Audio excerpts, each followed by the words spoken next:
వాళ్ళు విజువల్స్ అయితే కనుక వైసీపీ నేతలు ఎవరైతే అంబటి రాంబాబు, మల్లాది విష్ణు, మరికొంతమంది నేతలు అయితే ఇక్కడికి చేరుకున్నారు. అయితే వాళ్ళందరికీ కూడా ఆ సీసీటీవీ ఫుటేజ్లో పోలీసులు ఏ విధంగా ఇంట్లోకి చొరపడ్డారు అనే విషయాన్ని అయితే కనుక వాళ్ళకి క్లియర్గా ఎక్స్ప్లెయిన్ చేసిన పరిస్థితి అయితే ఉంది.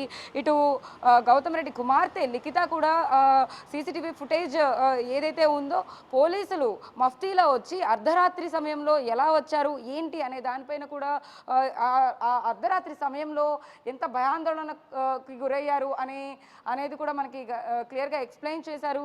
చూస్తున్నాం మనం ఆ విజువల్స్ ఏదైతే ఉన్నాయో అర్ధరాత్రి పూట చూడొచ్చు పోలీసులు ఏ విధంగా ఇంట్లోకి చొరపడ్డారు అనేది కూడా సీసీటీవీ కెమెరా ఇప్పుడు మనం ఏదైతే బిగ్ టీవీ విజువల్స్లో చూపించామో కెమెరా విజువల్స్లో అదే కెమెరా ఫుటేజ్ అయితే కనుక టీవీలో ప్లే చేసి వైసీపీ నేతలకైతే చూపించిన పరిస్థితి అయితే ఉంది.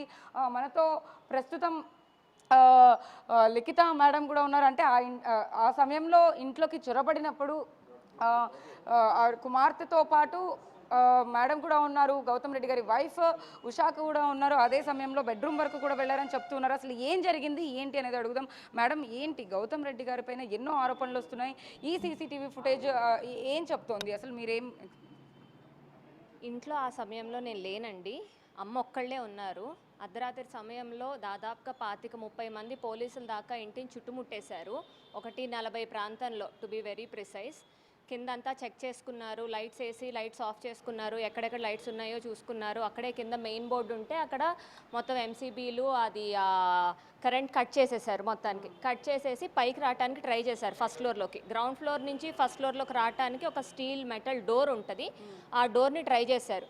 దానికి మేము పకడ్బందీగా లాక్ వేసేసుకుని ఉంటాము, ఎవరు లోపలికి రావడానికి అవకాశం ఉండదు. దానికి మళ్ళీ వెనుదిరిగి కిందకు వెళ్ళిపోయారు గ్రౌండ్ ఫ్లోర్లోకి వెళ్ళిపోయి ఫస్ట్ ఫ్లోర్కి ఎలా రావాలి అని చెప్పి పక్కింటికి ఎదురింటికి వెళ్ళి పోలీసులు అన్నీ మొత్తం చూసుకుని ఎట్లా వెళ్ళాలి, ఎట్నుంచి ఎట్లా వెళ్ళాలని చూసి ఆఖరికి పక్కన ఇంటికి ఆనుకున్న ఇంటికి మన ఇంటికి మధ్యలో ఉన్న కాంపౌండ్ వాల్ ఎక్కి వాళ్ళ ఇల్లు ఎక్కి మన కాంపౌండ్ వాల్కి దూకి మన ఫస్ట్ ఫ్లోర్ వాష్ ఏరియాలోకి దూకారు. వాష్ ఏరియాలోకి దూకిన తర్వాత ఫస్ట్ ఫ్లోర్లోకి ఎక్కడైతే మెయిన్ డోర్ ఉంటుందో ఆ డోర్ దాకా రీచ్ అవ్వగలిగారు. మెయిన్ డోర్ కూడా పకడ్బందీగా లాక్ వేసుకుని ఉంది, మెయిన్ డోర్ కూడా తీయడానికి అవకాశం లేదు వాళ్ళకి. అందుకని మళ్ళీ గ్రౌండ్ ఫ్లోర్లోకి ఏదైతే ఇందాక నేను చెప్పిన మెటల్ డోర్ ఉందో అది లోపల నుంచి ఓపెన్ చేసేసారు, అందరూ కూడా ఫస్ట్ ఫ్లోర్కి వచ్చేసేలాగా. ఫస్ట్ ఫ్లోర్కి వచ్చిన తర్వాత ఇంటి లోపలికి ఎంటర్ అవడానికి మెయిన్ డోర్ క్లోజ్ అవటం వల్ల వాష్ ఏరియాలో కిచెన్లోకి ఎంట్రీ ఉండటానికి ఒక కిటికీ ఉంది, ఆ కిటికీకి 4 అడుగుల గోడ కూడా ఉంటుంది. ఆ 4 అడుగుల గోడ పైన ఒక కిటికీ ఉంటే ఆ కిటికీని ఇరక్కొట్టేసి ఆ 4 అడుగుల గోడ పైనుంచి దొంగల్లాగా దూకారు.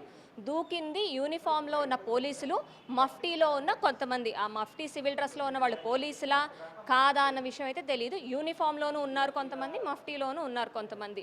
డైరెక్ట్గా అక్కడి నుంచి దూకిన వాళ్ళు దర్జాగా వంటిల్లు డైనింగ్ టేబుల్ దగ్గర నుంచి హాల్లో నుంచి మెయిన్ డోర్ లోపల నుంచి ఓపెన్ చేసేసి కింద ఉన్న అందరూ కూడా లోపలికి రాగలిగారు. లోపలికి ఎంటర్ అయ్యారని చెప్తున్నారు. ఇదే కిచెన్ కదా, ఒకసారి అది మాకు చూపిస్తారా? అంటే లైక్ మనం చూస్తున్నాం ఇప్పుడు ఏదైతే పోలీసులు లోపలికి ఎంటర్ అయ్యారు, చొరపడ్డారు అని చెప్పేసి మనకు చెప్తూ ఉన్నారో ఇదే కిచెన్ ఏరియా. ఇది మనం కిచెన్ ఏరియా లోపలికి వచ్చాము. ఇక్కడ నుండే పోలీసులు ఎలా వచ్చారు అనేది కూడా మనం ఎగ్జాక్ట్గా చూడొచ్చు. ఉంటుందండి, ఈ రకంగానే గ్రిల్ వేసేసి ఉంటుంది. దీనికి ఒక చిన్న తాళం ఉంటుంది. దీన్ని బయట నుంచి ఇప్పుడు ఇదైతే వేసుంది, వీళ్ళు ఎరక్కొట్టడం వల్ల తోస్తుంటే వచ్చేస్తుంది గట్టిగా. ఈ రకంగా దాన్ని బయట నుంచి తీసేశారు. ఎంతగా అయితే కనుక ఈ విండో ఉంది, మనం చూడొచ్చు. ఈ గ్రిల్డ్ ఏదైతే విండో ఉందో విండో ఓపెన్ చేస్తే కనుక ఆ అద్దాల కిటికీ లోపల నుంచి అది ఓపెన్ చేసుకుంటే ఈజీగా లోపలికి ఒక మనిషి కూడా పట్టేంతలాగా ఇక్కడ ఉన్న తాళాన్ని ఇరక్కొట్టేసేసి బయట నుంచి దీన్ని ఫోర్స్ఫుల్గా ఓపెన్ చేసి ఇటు నుంచి ఒక 6 దాకా దూకారు. దూకి ఒక్కొక్కళ్ళుగా ఫస్ట్ ఈ డోర్ కూడా క్లోజ్ చేసేసి ఉంటుంది. ఈ రకంగా దీన్ని ఓపెన్ చేసుకుని ఎంట్రీ ఉందని చూసుకుని 6 కూడా ఒక్కొక్కళ్ళు ఈ రకంగా కిచెన్లో నుంచి హాల్లోకి ఎంటర్ అయిపోయారు. ఓకే, సో ఇందాక మనం ఏదైతే నుంచున్నామో అది హాల్ అన్నమాట. అంటే ఇది బెడ్రూమ్ మేడం? అవునండి, ఇది బెడ్రూమ్. హాల్లో నుంచి వెళ్ళి మెయిన్ డోర్ ఓపెన్ చేసేసుకుని మెయిన్ డోర్ నుంచి అందరికీ ఎంట్రీ ఇచ్చుకుని ఇక్కడ లైట్స్ ఆన్ చేసుకున్నారు. ఇక్కడ లైట్స్ ఆన్ అయ్యేసరికి మళ్ళీ వెంటనే ఆఫ్ చేసుకున్నారు. అప్పటికే వాళ్ళు కరెంట్ ఆఫ్ చేశారన్న భావనలో ఉన్నారు. ఈ ఒక్క ఫ్లోర్కి వేరే ఫేజ్ ఉంటుంది, అది ఆఫ్ చేయలేకపోయారు. ఎక్కడైతే ఆన్ చేసి ఉందన్న వెంటనే వాళ్ళు ఫోన్లు చేసుకుని కింద ఆఫ్ చేయమని మళ్ళీ పురమాయించుకున్నారు. ఈ టైంలో మళ్ళీ వెనక్కి వచ్చి అది బెడ్రూమ్ డోర్ ఇట్లానే క్లోజ్ చేసి ఉన్న దాన్ని వాళ్ళు ఓపెన్ చేసి చూశారు. ఓపెన్ చేసి లోపల అమ్మ పడుకుని ఉన్నారు. వెంటనే అది క్లోజ్ చేసేసి మళ్ళీ ఒక నిమిషం ఇటు వచ్చి అప్పుడు డోర్ నాక్ చేస్తే అమ్మ డోర్ ఓపెన్ చేసింది. అమ్మ డోర్ ఓపెన్ చేసేసరికి కింద వేరెవరికైతే ఫోన్ చేశారో వాళ్ళు మొత్తం అన్ని వైర్లు పీకేసి అన్ని ఎంసీబీలు ఆఫ్ చేసేసారు. అక్కడితో కరెంట్ పోయింది. ఇక్కడ దాకా మనకున్న ప్రూఫ్లు ఈ వేరే ఫేస్తో ఉండటం వల్ల మనకు దొరికినాయి ఈ సీసీ. వాళ్ళు ముందు నుంచి రాగానే ప్లాన్ అన్నీ ఆఫ్ చేసేసారు అనుకున్నారు తప్ప ఇదొక్కటి సపరేట్గా ఉందన్న విషయం వాళ్ళకి తెలియలేదు. వచ్చిన తర్వాత అమ్మ వచ్చేసరికి ఇక్కడ కనీసంగా ఒక 15-18 మంది దాకా గుమ్మి గుడేసి అందరూ కూడా మగవాళ్ళు మాత్రమే ఉన్నారు, ఒక్కళ్ళు కూడా లేరు. కొంతమంది యూనిఫామ్తో ఉన్నారు, కొంతమంది యూనిఫామ్ లేకుండా కూడా ఉన్నారు. ఎవరు మీరు ఏంటి అని అడుగుతుంటే ఏమీ సమాధానం చెప్పకుండా మీరు డోర్లు వేసుకోలేదు అని చెప్పి రివర్స్లో వాళ్ళే అడుగుతున్నారు. నేను ఎందుకు వేసుకోలేదు, నేను వేసుకుని పడుకున్నాను, అసలు మీరు అందరు లోపలికి ఎలా వచ్చారు అని అమ్మ అంత భయంగా కంగారుగా ఆయాసపడుతూ అడుగుతుంది. ఆవిడకి 66 ఏళ్ళు. అర్ధరాత్రి 2:30-2:40కి జరిగింది ఇదంతా.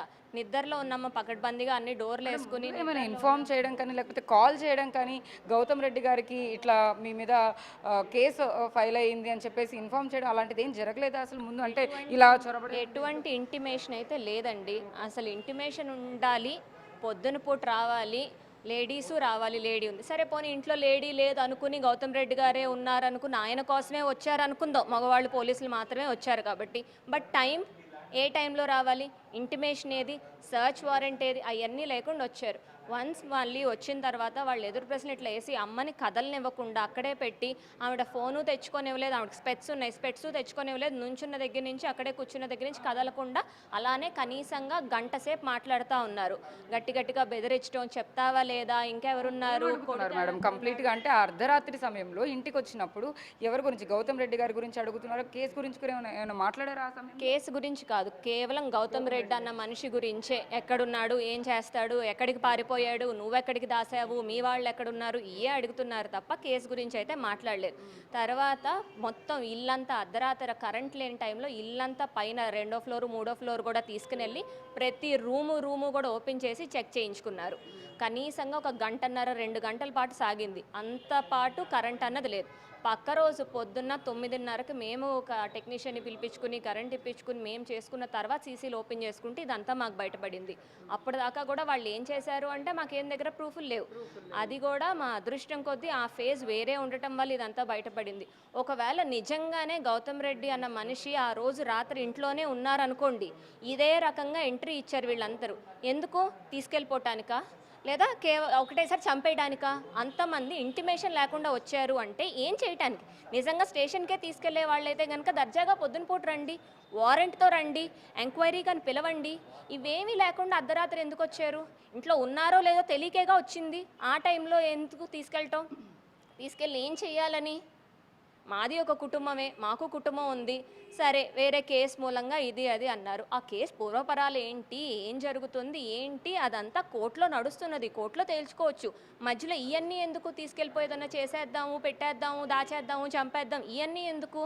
అంటే ఇంకో వైపు నుంచి కూడా ఉమామహేశ్వరరావు శాస్త్రి అనే అతను కూడా ఆ ల్యాండ్ వివాదంలో తానే ఓనర్ అని చెప్పుకుంటూ కూడా తను కొన్ని వీడియోలు రిలీజ్ చేస్తూ గౌతమ్ రెడ్డి గారు 24 లక్షల రూపాయలు సుపారీ ఇచ్చారు నన్ను చంపడానికి, నాకు ప్రాణభయం ఉందని చెప్తున్నారు.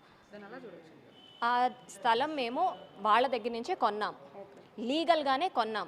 సరే, ఇప్పుడు మీరు అంటున్న మాట నిజమని తీసుకుంటే, అతందే అనుకుంటే, కొనలేదు మాకు అమ్మలేదు అనుకుంటే అతన్ని కోర్టుకు వెళ్ళమనండి. వీడియోలు చేసుకోవటం ఎందుకు, పోలీసుల దగ్గరికి వెళ్ళటం ఎందుకు, ఇవన్నీ బ్యాక్డోర్ ఇవన్నీ ఎందుకు?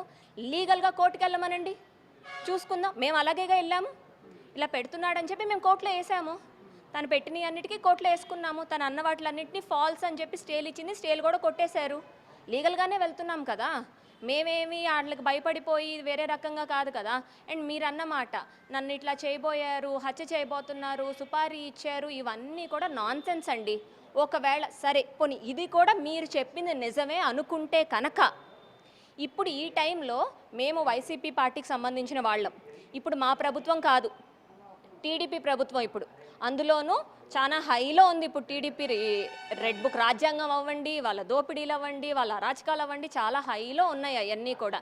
ఈ టైంలో కోరి ఎందుకు చేసుకుంటారు వైసీపీ ఫ్యామిలీ? మా గవర్నమెంట్ ఉన్నప్పుడే మేము లీగల్గానే వెళ్ళిన వాళ్ళము, ఇప్పుడు మా గవర్నమెంట్ కానప్పుడు మేమెందుకు ఇట్లాంటివి తొక్కుతాము? అడ్డదారులన్నీ కూడా మినిమం కామన్ సెన్స్. అది తను చెప్తున్నవి అన్నీ కూడా అవాస్తవాలు. ఏవైతే 2000 పోయినాయి, ఫోన్ పోయింది, డాక్యుమెంట్లు పోయినాయి, కాగితాలు పోయినాయి, వాచ్లు పోయినాయి, ఇవన్నీ కూడా అవాస్తవం అండి. ఆ కాగితాలు ఏదైతే అంటున్నాడో ఆ కాగితాలు బ్యాంక్లో ఉన్నాయి, ఆయి లోన్లు పెట్టుకునే కట్టుకున్నాం. అవన్నీ కూడా అవాస్తవాలు, అవన్నీ కూడా చిల్లర మాటలు. ఆటిల్ని పట్టుకుని సిపి గారు ప్రెస్ మీట్ పెట్టి అతను ఏదైతే రాసిచ్చాడో కంప్లైంట్లో అవన్నీ కూడా సిపి గారు చెప్పారు. 43 కేసులు ఉన్నాయి, ఎక్కడ లేవండి, అన్నీ క్లియర్ అయిపోయినవే, ఏమీ లేవు. అవి ఏమీ పూర్వపరాలు తెలియకుండా అతను రాసినట్టుగా చెప్తా ఉన్నారు. ప్రూఫ్స్ ఉన్నాయి అన్నారు, మేము ఎంక్వైరీ చేశామన్నారు సిపి గారు. ఓకే, సరే, నేనేం కాదనట్లేదు, దానికి కూడా చేసినప్పుడు కరెక్ట్ టైంలో వచ్చి ఎంక్వైరీ చేసుకోండి, కరెక్ట్ టైంలో వచ్చి పిలిచి క్వశ్చనింగ్ చేసుకోండి. ఆడ్ టైమింగ్లో ఆడామని అర్ధరాత్రి లేపి, అమ్మకి 66 ఏళ్ళు, సడన్గా అంతమందిని చూసి ఒకటేసారి గుండె పట్టేసి గుండెపోటు వస్తే ఎవరు కారణం? దానికి ఏమైపోతుంది కుటుంబం అంతా? ఆ టైంలో ఎవరు రెస్పాన్సిబుల్? ఇవన్నీ కూడా ఆలోచించుకోవాలి. పెట్టిన కేసే తప్పు కేసు, వస్తున్న పద్ధతి తప్పు పద్ధతి, దొంగల కంటే దారుణంగా దూకిన పద్ధతి కనిపిస్తుంది. సో ఇది మాత్రం కరెక్ట్ కాదన్నది అయితే చెప్తున్నాం. అయితే గౌతమ్ రెడ్డి గారు ఎక్కడున్నారు అనే దానిపైన కూడా అనేక ప్రశ్నలు వెలువడుతున్నాయి. దాని గురించి అంటే మీతో ఏమైనా టచ్లో ఉన్నారా, మాట్లాడారా? ఇప్పటికైతే మాత్రం మాకు తెలియదండి. ఈ రకంగా అర్ధరాత్రులు వచ్చేసి తీసుకెళ్ళిపోతారు, దాచేస్తారు, చంపేస్తారు అన్న భయాలు పెట్టుకుని ఎక్కడున్నారు, ఎక్కడ ఏం చేస్తున్నారు అన్నది కూడా ఎవరికి తెలియని పరిస్థితిలో ఉంది. ప్రాణం కాపాడుకోవాలి కదా, ఆయనకి ఇంకా బాధ్యతలు ఉన్నాయి, ఆయనకి ఒక కూతురు కొడుకు ఉన్నారు, మనవాళ్ళు మనవరాళ్ళు ఉన్నారు, ఆయనకి జీవితం మీద ప్రేమ ఉంటుంది. సో ఆ జీవితం దాన్ని కాపాడుకోవటం, ఆ ప్రాణాన్ని కాపాడుకోవటానికి ఎక్కడన్నా ఎల్లుండొచ్చు, రేపు నాకు స్టే వచ్చేంత వరకు, బెయిల్ వచ్చేంత వరకు. కానీ పారిపోయే మనిషి ఇట్లాంటిదైతే కాదు. ఇప్పుడు వస్తున్న పుకార్లన్నీ కూడా అవాస్తవం. ఆయన ప్రాణం కాపాడుకోవటానికి వెళ్ళున్నారు తప్ప వేరే రకమైన ఇంకేదో చేసేద్దామని అయితే మాత్రం కాదండి. ఆ కేసు తరపున మీరేమైనా యాంటిసిపేటరీ బెయిల్ కానీ వేసే అవకాశం ఏమైనా ఉందంటారంటే? ఆల్రెడీ వేసాము, దానికోసమే వెయిట్ చేస్తున్నాం. ఓకే. సో వైసీపీ నేతలు అందరూ మీతో మాట్లాడారు, ఏం చెప్పారండి? అంటే లోపల చాలా డిస్కషన్స్ జరిగి మీరంతా ఎక్స్ప్లెయిన్ చేశారు, ఏమన్నారు? అంబటి రాంబాబు కానీ మళ్ళీ వాళ్ళందరూ చూసారండి, మనం స్పెషల్గా ఏమి చెప్పకలేదు. ఎందుకు మీకు కూడా నేను చూపించాను సీసీ కెమెరాలు. మీరు యాజ్ అ థర్డ్ పర్సన్, ఒక మీడియా అన్నది పక్కన పెట్టండి, పార్టీ అన్నది పక్కన పెట్టి మీరు చూసి మీరు చెప్పండి అందులో ఎంతవరకు కరెక్ట్ ఉంది, ఎంతవరకు నిజం ఉంది. ఒక దొంగ అన్నవాడు అలా వచ్చాడు అంటే ఓ వీడు దొంగ కదా, బ్యాడ్ ఇంటెన్షన్ ఉంది అనుకోవడానికి. పోలీసులకి బ్యాడ్ ఇంటెన్షన్స్ ఉండకూడదు కదా, ఒక పార్టీ కొమ్ము కాయకూడదు కదా, మరి వాళ్ళు ఎందుకు అలా వచ్చారు మీరే చెప్పండి. ఇప్పుడు వాళ్ళకు కూడా మేము చెప్పింది ఏం లేదు, చూసి వాళ్ళకే అర్థమైంది. ఎవరికైనా మీకు కూడా అంతే, మీరు చూసి నేనేం చెప్పక్కర్లా, మీకే అర్థమవుతా ఉంది కదా.